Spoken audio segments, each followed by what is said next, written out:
16 जनवरी के एपिसोड में बड़े घर की छोटी बहू की कहानी एक ऐसे खतरनाक मोड़ पर पहुंचने वाली है जहां साजिश, डर और सच आमने सामने टकराने वाले हैं। जिस पुजारिनी को अब तक सब देवी समान समझते आए थे, आज उसी का असली चेहरा धीरे धीरे सामने आने लगेगा। एपिसोड की शुरुआत होती है बड़े घर के पिछले हिस्से से, जहां आमतौर पर कोई नहीं जाता। वहां अंधेरा है, सन्नाटा है और हवा में अजीब सा डर घुला हुआ है। पोल्टूदा घबराए हुए इधर उधर देख रहे होते हैं। उनके चेहरे से साफ झलक रहा होता है कि वो किसी भारी दबाव में हैं। तभी अचानक सामने से वही शख्स आता है जिसकी उम्मीद पोल्टूदा को सबसे कम थी। उसकी आवाज में मिठास नहीं, बल्कि जहर होता है। ज्यादा हीरो बनने की जरूरत नहीं है पोल्टू, वह धमकाते हुए कहता है। जो देखा, जो सुना, अगर वो बाहर गया तो अंजाम बहुत बुरा होगा। पोल्टूदा कांपते हुए जवाब देते हैं। मैं किसी से कुछ नहीं कहूंगा, लेकिन जो गलत है वो गलत है। बस यही बात सामने वाले को और गुस्सा दिला देती है। वह पोल्टूदा का कॉलर पकड़ लेता है।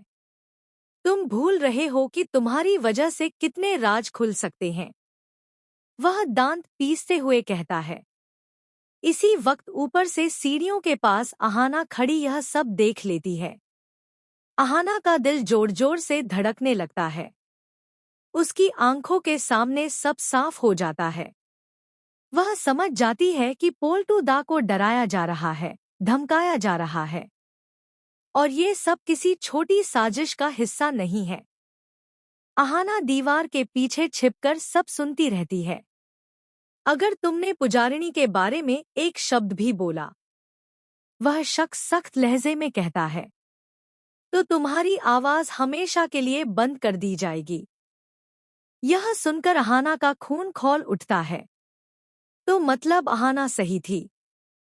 पुजारिनी के पीछे कोई बहुत बड़ा खेल चल रहा है।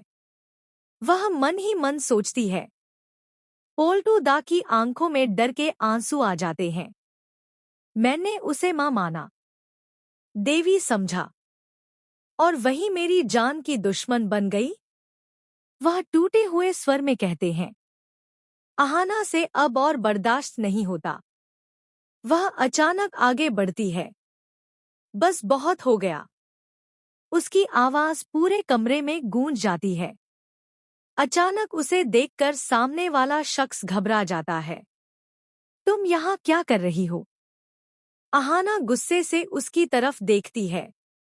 मैंने सब देख लिया, सब सुन लिया। पोल्टूदा को धमकाना अब बंद करो। वह शक